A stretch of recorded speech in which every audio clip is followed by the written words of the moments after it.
Rwanda's national colors of blue, green and yellow light up the capital, giving Kigali a festive look as the $300 million Kigali Convention Center stands out in the city's impressive skyline.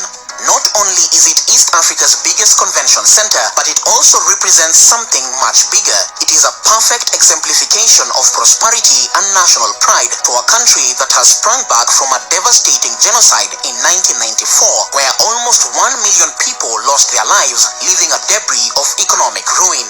Today, this small, hilly and landlocked nation is not just punching above her weight, she's emerged as a model of economic development, termed by some as a third world country with first world indicators. Rwanda stands out for many good things. This country goes toe-to-toe with some of the world's most developed nations in categories such as ease of doing business and the corruption index. If you'd like to have some better understanding of Africa, start now by subscribing and hit the little red bell on the side to get notified every time we post. Welcome to Reason Africa. Despite harrowing memories of the 1994 ethnic cleansing, Rwanda has witnessed a remarkable economic transformation in recent years and has become one of the most successful knowledge-based economies on the African continent.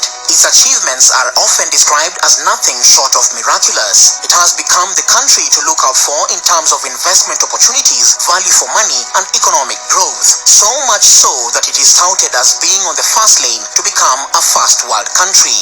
To definitively say this, we must first look to understand the meaning of first world and third world countries. The origin of the terms is usually credited to French demographer Alfred Sauvy, who used the terms in a 1952 article entitled Three Worlds, One Planet. In the original context, First World included the United States and its capitalist allies, member states of NATO in places such as Western Europe, Japan, and Australia. The Second World consisted of the Communist Soviet Union and its Eastern European neighbors. The Third World, meanwhile, encompassed all the other countries that were not actively aligned with either side in the Cold War. These were often impoverished countries that included nearly all nations of Africa, the Middle East, Latin America, and Asia. Today, the terms have evolved. Third world countries are also referred to as low and middle income countries, while first world countries could also be referred as more developed countries or MDCs.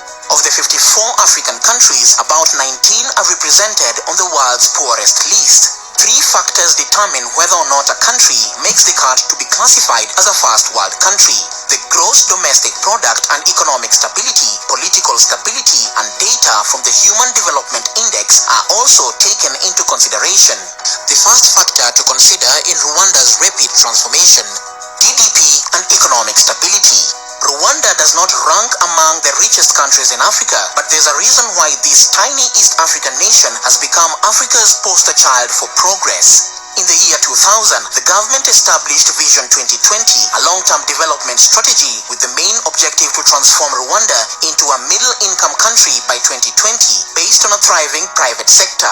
Since then, the Rwandan economy has been growing steadily at 7% every year, earning a reputation as one of Africa's fastest growing economies. The government has undertaken policies to improve competitiveness, diversify food production, promote exports, and contain imports. Thanks to this growth, Rwanda has been able to pull at least 1 million citizens out of poverty between 2000 and 2015, making it one of the few African nations on track to achieving the UN-backed Sustainable Development Goals. The share of people classified as poor has fallen by 7% points since 2011 to 38% in 2017. The country's economy is projected to grow at 7.8% in 2019 and 8% in 2020, supported by export growth resulting from continued public investments such as the Buse